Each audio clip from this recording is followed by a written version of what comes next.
मैं हूं अंकित अवस्थी। आप सभी हाल ही के दिनों में भारत पाकिस्तान के बीच में जब ऑपरेशन सिंदूर के बाद की तलखी देखे तब एक बात बहुत ज्यादा सरफेस पर आई थी और वो ये था कि पाकिस्तान के अंदर एक बेस है जिसका नाम है नूर खान एयरबेस और उसके बारे में हमने जानकारी दी थी कि जब भारत ने नूर खान को टारगेट बनाया तब जाकर के अमेरिका पाकिस्तान के साथ आकर खड़ा हो गया था। हमने आपसे यह भी कहा था कि अमेरिका संभवतः नूर खान में कुछ तो ऐसा करता है जिससे यह डाउट किया जा सकता है कि वो पाकिस्तान में न्यूक्लियर वेपन्स या तो अपने रखता है या पाकिस्तानियों के वो कंट्रोल करता है। हमने उस समय एक कॉन्स्पिरेसी थ्योरी के ऊपर चर्चा की थी। दुनिया में लगभग 750 से अधिक अमेरिका ने अपने बेसिस बनाए हुए हैं, मिलिट्री बेसिस वर्ल्ड वाइड 80 देशों में। अर्थात अमेरिका अमेरिका में ही सेना नहीं रखता है, बाकी 80 देशों में उसके 750 से अधिक सेंटर्स हैं कि यहां भी मेरी सेना, यहां भी मेरी सेना, ऐसे। पाकिस्तान जैसे देश जिन्होंने समय पर ही न्यूक्लियर वेपन बना लिए थे, तो वो अमेरिका को कभी अपने देश का उपयोग करने के लिए डायरेक्टली राजी नहीं हुए। यानी इस तरह से नहीं कि आप यहां पर अपना प्रॉपर एक बेस बना लो, यहीं से अपनी सेना ऑपरेट करो।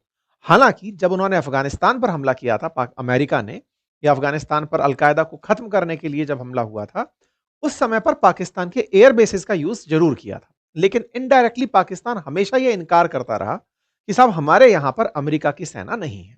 खैर, आज हम ये सब चर्चा क्यों कर रहे हैं? देखिए, किसी भी देश के लिए ये बात बहुत बड़ी होती है कि उसने दूसरे देश की सेना को अपने यहां पर क्यों रखा हुआ है।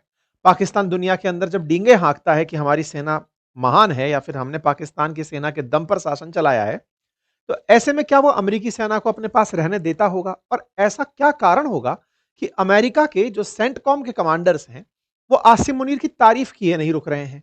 या फिर ऐसा क्या है कि हमेशा अमेरिका पाकिस्तान के अंदर जब भी सैन्य तख्तापलट होता है उसमें बड़ा इंटरेस्ट ले लेता है? आज एक ऐसी ही कहानी आपके साथ साझा होने जा रही है। कहानी अमेरिका की खुफिया एजेंसी सीआईए के एक एजेंट के द्वारा बताई गई और उसने कहा कि हमने पाकिस्तान के अंदर पाकिस्तान के न्यूक्लियर वेपन्स पर कंट्रोल हासिल कर लिया था। अर्थात न्यूक्लियर बम तो पाकिस्तान के ही हैं, लेकिन वो अमेरिका के बिना कहे किसी पर नहीं चलाए जाएंगे। अर्थात एक्स सीआईए ऑफिसर ने यह क्लेम किया कि जब परवेज मुशर्रफ पाकिस्तान के अंदर हुआ करते थे सैन्य तानाशाह, उस समय अमेरिका का सीधा कंट्रोल पाकिस्तान के न्यूक्लियर वेपन्स पर था। आज के सेशन के अंदर हम इस बात की चर्चा क्यों कर रहे हैं? परवेज मुशर्रफ को गए हुए जमाना हो गया है, सत्ता भी गए हुए और दुनिया से भी गए हुए। आज के सेशन में जिक्र इस बात का इसलिए है क्योंकि जिस समय पर परवेज मुशर्रफ को कंट्रोल किया गया था, तब जॉर्ज डब्ल्यू बुश नाम से अमेरिका के राष्ट्रपति हुआ करते थे। वो भी ट्रंप वाली रिपब्लिकन पार्टी से ही थे और उन्होंने जो टैक्ट अपनाई थी वो परवेज मुशर्रफ को कंट्रोल करने की अपनाई थी, जो हाल ही में आप ट्रंप के द्वारा आसिम मुनीर को कंट्रोल करते हुए देख रहे हैं। इनके द्वारा आरोप लगाया गया, सीआईए के एजेंट के द्वारा आरोप किया, इन्होंने पूरी तरह से रिवील किया सीक्रेट और कहा कि हमने परवेज मुशर्रफ को काफी मोटे पैसे में कंट्रोल किया था। यानी कि काफी सारा पैसा देकर के हमने उनके न्यूक्लियर वेपन्स पर कंट्रोल हासिल किया था। यही सेम कहानी तो आजकल आप होती हुई देख रहे हैं कि आसिम मुनीर को डोनाल्ड ट्रंप बुलाकर जिस तरह से पुचकार रहे हैं, यह बिल्कुल वही बात है कि पार्टी की एक लीगेसी है, उसे पता है कि पाकिस्तान के सैन्य जो तो अफसर होते हैं ये बिकाऊ होते हैं।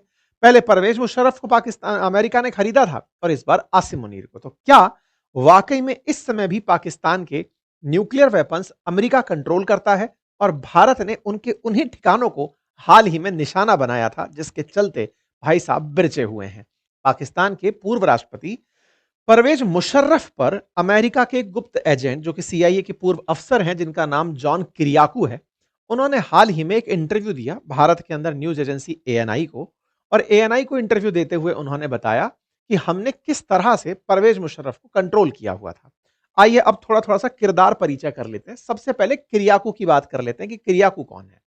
देखिए, किरियाकू 2013 में सुर्खियों में आए थे ये कहते हुए कि एक जासूस जो बहुत बोलता है। देखिए, जनरली जासूसी का काम जो आपने फिल्मों में भी देखा होगा, इन्हें कहा जाता है कि आपको गुप्त जिंदगी जीनी है, आपको अपने जीवन का परिचय सबको नहीं देना है। गुप्त जिंदगी जीने वाले ये जो जासूस हैं, इन जासूसों की कहानी अगर पब्लिक होने लगे तो ना जाने कितने देशों के भेद खुल जाएंगे। किरियाकू ने अपनी नौकरी से इस्तीफा देकर भेद खोलकर ही अपने आप को राइटर, स्पीकर, स्टोरी टेलर बनाना स्वीकार किया। लेकिन जब भेद खोले तो इन्हें पनिशमेंट भी मिला। जॉन किरियाकू बहुत सारे एजेंसीज में, अखबारों के अंदर छपते रहे हैं क्योंकि ये सीआईए जो कि अमेरिका की गुप्त एजेंसी है, जैसे भारत की आरएडब्ल्यू है, बिल्कुल वैसे ही अमेरिका की जो गुप्तचर एजेंसी सीआईए है, उसके व्हिसल ब्लोअर की तरह काम करते रहे, दुनिया को बताते रहे कि सीआईए किस तरह से काम करता है। इन्होंने लोगों को बताया कि भाई मतलब इतना तक इन्होंने बता दिया कई न्यूज़ एजेंसीज़ को कि ये पर्टिकुलर प्रकार का जो पनिशमेंट है, ये इस अधिकारी के द्वारा दिया जाता है, जिससे सीआईए के कई एजेंट्स के नाम ओपन हो गए, जिसके चलते इन्हें 2 साल की सजा दी गई थी। अर्थात ये इंटेलिजेंस मतलब ऑफिसर रहे हैं और इनकी इंटेलिजेंस के कारण, इनकी रिवील होने के कारण इन्हें पनिशमेंट भी मिला है। इन्होंने वाटर बोर्डिंग की जाती है, ये जानकारी पब्लिक कर दी थी। वाटर बोर्डिंग क्या होती है? अपराधियों को पकड़कर उनके मुंह पर कपड़ा लगाकर लगातार पानी डाले जाना और उस पानी की वजह से घुटन इस तरह से होती है अपराधी को कि वो पानी में डुबो करके उसका जी घोटा जा रहा है मारने के लिए। इस तरह का जो टॉर्चर है ये सीआईए द्वारा किया जाता है। सीआईए इन जनरल पब्लिक में ये इनकार करता था कि हम वाटर बोर्डिंग करते हैं, लेकिन इन्होंने रिवील कर दिया था कि अमेरिका की गुप्तचर एजेंसी वाटर बोर्डिंग करती हैं। इनके द्वारा जब ये जानकारी वाटर बोर्डिंग पर दी गई कि एक अलकायदा के प्रिजनर के साथ ऐसा हुआ था, तो इन्हें मानवाधिकार संगठनों के द्वारा क्रिटिसाइज होना पड़ा था। इन्होंने बकायदा एक न्यूज़ चैनल को उस आदमी का नाम भी रिवील कर दिया जो सीआईए के अंदर वाटर बोर्डिंग करता था, तो इसके चलते इन्हें जेल हुई थी 2 साल की। ठीक है साहब? तो किरियाकू ने अल-कायदा के अंदर एक आतंकी था जिसका नाम था अबू जुबैदा, उसके बारे में जानकारी दी थी सब लोगों को कि अबू जुबैदा का वाटर बोर्डिंग हुआ है और इस बारे में सीआईए की बहुत ज़्यादा भत्सरना हुई थी कि जहाँ तो ये मानव अधिकार की बातें करते हैं और दूसरी तरफ ये ऐसी हरकत करते हैं। अबू जुबैदा के बारे में फिर जब अबू जुबैदा ने बताया कि उसे 83 बार सीआईए ने वाटर बोर्ड किया था ताकि उससे ये जानकारी उगलवा सकें कि कहां पर ओसामा बिन लादेन है। ठीक है साहब, यानी कि ये वो आदमी है जो वाकई में खबरें रखता है, सीआईए की गुप्त जानकारी बाहर निकालता है और अपनी जानकारियों के चलते जेल भी जाता रहा है। इसी व्यक्ति के द्वारा हाल ही में जानकारी रिवील की गई मुशर्रफ के बारे में, और जब रिवील की गई तो भारत की मीडिया में हाथों हाथ सुर्खी बन गई। खैर, इसकी सूचना आप ये भी देख सकते हैं 30 महीने की जब इन्हें सजा हुई थी, इन्होंने हाल ही में मुशर्रफ पर बयान दिया। अब मुशर्रफ का भी थोड़ा-सा परिचय ले लीजिए। देखिए, मुशर्रफ पाकिस्तान के सैन्य तानाशाह थे, लेकिन सैन्य तानाशाह कब बने होंगे? जब जैसे आज आसिम मुनीर सेना अध्यक्ष थे और उसके बाद फील्ड मार्शल बने, ऐसे ही आज जैसे शहबाज शरीफ पाकिस्तान में प्रधानमंत्री हैं, शहबाज शरीफ से मतलब शहबाज शरीफ के जो बड़े भाई नवाज शरीफ हैं, नवाज शरीफ के टाइम पर परवेज मुशर्रफ को सेना अध्यक्ष बनाया गया था। मतलब आज से उस समय को बड़ा ही रिलेट करके आप समझिएगा, तो आज कहानी में बड़ा इंटरेस्ट आएगा। परवेज मुशर्रफ जैसे आज आसिम मुनीर शहबाज शरीफ के लिए सब कुछ है, ऐसे ही नवाज शरीफ के लिए परवेज मुशर्रफ उस समय के सब कुछ प्रकार से सेना अध्यक्ष हुआ करते थे। कब की बात है? 97-98 के अराउंड की बात है ये। 97-98 में नवाज शरीफ सत्ता में थे और परवेज मुशर्रफ को इन्होंने सेना अध्यक्ष बनाया था। लेकिन परवेज मुशर्रफ के एस्पिरेशंस बहुत ऊपर थे। वो शासन को पूरी तरह से कंट्रोल करना चाहते थे। जैसे इस समय पर शहबाज शरीफ आसिम मुनीर के साथ फील करते हैं। आसिम मुनीर ही फ्रंट फेस हैं पाकिस्तान की सरकार के। आज जहां भी वो जाते हैं, चाहे अमेरिका की बात हो, चाहे चाइना की बात हो, आसिम मुनीर पहले होते हैं, फिर शहबाज शरीफ को ट्रीट किया जाता है। या फिर यह कहिए कि शहबाज शरीफ ने नवाज शरीफ से सीख रखा है कि आसिम मुनीर के साथ हमेशा बने रहना है, उसके खिलाफ नहीं चलना है, अदरवाइज सत्ता गिरा देगा। ये पाकिस्तान में पुराने ट्रेड रहे हैं। अच्छा, शहबाज परवेज मुशर्रफ के बारे में थोड़ा ऐतिहासिकता भी जान लीजिए। ऐतिहासिकता ये है कि इनका जन्म भारत में ही हुआ था, जब भारत विभाजित नहीं हुआ था। भारत के विभाजन के बाद ये मतलब पहले दिल्ली में ही जन्म हुआ था, उसके बाद ये पाकिस्तान चले गए। इनके पिताजी एक बड़े अधिकारी हुआ करते थे और ये सब तमाम जानकारियां हैं जो जिससे आपका कोई खासा लगाव नहीं होना चाहिए। खैर, फिलहाल के लिए परवेज मुशर्रफ को आप जॉर्ज डब्ल्यू बुश के साथ देख करके जो बात मैं कहने जा रहा हूं उससे आप थोड़ा तार जोड़िएगा। देखिए, कहानी कुछ इस तरह से है कि भारत पाकिस्तान के बीच के संबंधों में काफी ज्यादा तल्खी आई हुई थी। नवाज शरीफ प्रधानमंत्री हुआ करते थे। 1999 में भारत की तरफ से अटल जी ने लाहौर के लिए बस यात्रा की थी। अटल बिहारी वाजपेयी जी ने जब लाहौर की बस यात्रा की, उस समय नवाज शरीफ ने उनका वार्म वेलकम किया और भारत पाकिस्तान के बीच के रिश्तों में थोड़ी सी गर्माहट आने लगी। एक तरह से कहिए कि बर्फ जमी हुई थी, वो पिघलने लगी। दोनों देश एक साथ फिर से दोस्ती की राह पर, अमन चैन की राह पर चलने के लिए तैयार हुए। अटल जी के द्वारा बस की जो यात्रा की गई वो इस व्यक्ति को पसंद नहीं आई। 1999 में ही अटल जी के द्वारा अराउंड फरवरी में यात्रा की गई थी। इस व्यक्ति ने पीछे से कॉन्स्पिरेसी करना शुरू किया और इस व्यक्ति ने, जब ये सेनाध्यक्ष हुआ करता था और नवाज शरीफ प्रधानमंत्री हुआ करते थे, इसने सेना को बोलकर एक प्लान बनाया और वो ये कि हम भारत की कारगिल चोटी पर पूरी तरह से कब्जा कर लेंगे। इंटरेस्टिंग फैक्ट है और आज तक इस तरह से ही माना जाता है कि नवाज शरीफ को भी यह नहीं पता था कि परवेज मुशर्रफ कारगिल के ऊपर कब्जा करने का प्लान कर रहे हैं। या फिर आप यह कहिए कि सेना अपने आप को बेरोजगार समझने लगी थी कि अगर भारत पाकिस्तान के बीच मित्रता हो गई तो फिर युद्ध का कोई अस्तित्व ही नहीं बचेगा, तो सेना को वैल्यू कौन देगा। कहते हैं कि पाकिस्तान में सेना खुद युद्ध में उलझा के रखती है पाकिस्तान को, ताकि उसे बड़ा बजट मिलता रहे और पाकिस्तानी इस तरह से खुश रहे कि हमारी सेना कुछ कर रही है। तो परवेज मुशर्रफ ने इस शांति के प्रस्ताव के 3 महीने के भीतर भीतर ही कारगिल तक अपनी सेना की पहुंच बना दी थी। फिर तो आपको पता ही है कि कारगिल का युद्ध हुआ, और जब कारगिल का युद्ध हुआ तो कारगिल के युद्ध में इनकी हार हुई। इनकी हार को नवाज शरीफ ने पब्लिक कर दिया और नवाज शरीफ ने कहा कि देखो, ये हार मेरी नहीं है, परवेज मुशर्रफ की हार है। नवाज शरीफ ने पब्लिकली यह कहा कि मैं इसके लिए तैयार नहीं था, मुझे बताया ही नहीं गया। जिस परवेज मुशर्रफ को सेना अध्यक्ष नवाज शरीफ ने बनाया, वो नवाज शरीफ पब्लिकली परवेज मुशर्रफ को क्रिटिसाइज करने लगे। कहने लगे कि परवेज मुशर्रफ की वजह से पाकिस्तान हार गया। कहने लगे कि पाकिस्तान में इस व्यक्ति ने सरकार के पैरेलल सरकार चला रखी है। कोई बात नहीं। अब पीछे से नवाज शरीफ इनको हटाने की प्लानिंग करने लगे। इनको हटाने की प्लानिंग में एक बार, जब कारगिल युद्ध जब ये लोग हार गए, ये अपनी यात्रा पर 1999 के एंड में श्रीलंका की यात्रा पर जा रहे थे। श्रीलंका की यात्रा पर जब ये जा रहे थे, नवाज शरीफ ने पीछे से अपने इंटेलिजेंस हेड को बुलाकर कहा कि अब हमें परवेज मुशर्रफ को पद से हटा देना चाहिए और नया सेना अध्यक्ष हमें नियुक्त करना चाहिए। यह जानकारी इन्हें इनके जानकारों ने, विश्वस्त लोगों ने बता दी। जैसे ही इन्हें यह जानकारी लगी, इन्होंने अपने अधीनस्थ सैन्य कर्मचारियों से कहा कि अभी तुरंत निकलो और सरकार पर कब्जा कर लो। और इस तरह पाकिस्तान में सैन्य तख्ता पलट हुआ। अर्थात कारगिल की जो चाह थी इनकी, उस कारगिल की चाह में मिली हार से नवाज शरीफ खफा हुए। नवाज शरीफ ने इन्हें हटाना चाहा, इन्होंने सेना को आदेश देकर नवाज शरीफ को हटा दिया और खुद जाकर सेना पर कब्जा कर लिया या फिर देश पर कब्जा कर लिया। और तब से ये तानाशाह के रूप में पाकिस्तान में सैन्य तख्ता पलट के बाद रहने लगे। इस पूरी कहानी में इन्होंने दोष पूरा नवाज शरीफ पर डाल दिया कि हम कारगिल जीत जाते, लेकिन नवाज शरीफ के चलते हमें कारगिल से हारना पड़ा। दोनों एक दूसरे पर आरोप प्रत्यारोप करते रहे। नवाज शरीफ को देश निकाला दे दिया गया। 40 लोगों को नवाज शरीफ समेत देश से बाहर भेज दिया गया कि तुम अब यहां नहीं रह सकते। मुशर्रफ शासन में आ गए। लेकिन जब भी पाकिस्तान में कोई सैन्य शासन आता है, अमेरिका उस पर अपना नियंत्रण रखता है। बड़ा ही कोइंसिडेंस देखिए, सितंबर 2001 में अमेरिका में आतंकी हमला हो जाता है। अलकायदा के द्वारा 9/11 का हमला कर दिया जाता है। 2001 में ही भारत के अंदर दिसंबर में संसद पर हमला हो जाता है। अर्थात परवेज मुशर्रफ जो डेस्परेट फेलो थे, जो कारगिल पर विजय प्राप्त करने के लिए लड़ाई लड़ रहे थे, उसमें मिली हार से इतने बौखलाए हुए थे कि उन्होंने अमेरिका पर हुए आतंकी हमले को बावजूद भी भारत की संसद पर हमला कर दिया था। भारत की संसद के हमले के बाद भारत ने तैयारी की कि हम पाकिस्तान को मिटा देंगे। कहते हैं कि उस समय भारत ने ऑपरेशन पराक्रम चलाया और पराक्रम में सैन्य अभ्यास किया। दुनिया यह मानने लगी थी कि भारत पाकिस्तान के बीच में युद्ध होगा। इस लेवल की तैयारियां थी कि पाकिस्तान के अंदर जो अमेरिकी एम्बेसी है, वहां से कर्मचारियों को निकलवाना शुरू हो गया था। अमेरिका ने अपने कर्मचारियों से कहा कि निकल जाओ पाकिस्तान से, भारत पाकिस्तान में कभी भी युद्ध हो सकता है। लेकिन उस समय परवेज मुशर्रफ अमेरिका से बिल्कुल वही सेटिंग करने में कामयाब हो गए जो आसिम मुनीर इस समय पर कामयाब हुए ट्रंप के साथ। अक्सर जैसे ऑपरेशन सिंदूर के बाद पाकिस्तान अमेरिका की दोस्ती बढ़ी, ऐसे ही परवेज मुशर्रफ के समय पर दिसंबर में हुए जो संसद पर हमला था, उसके बाद परवेज मुशर्रफ और डब्ल्यू बुश के बीच में नजदीकी बढ़ी। डब्ल्यू बुश अफगानिस्तान पर हमला करना चाहते थे और परवेज मुशर्रफ भारत से बचना चाहते थे।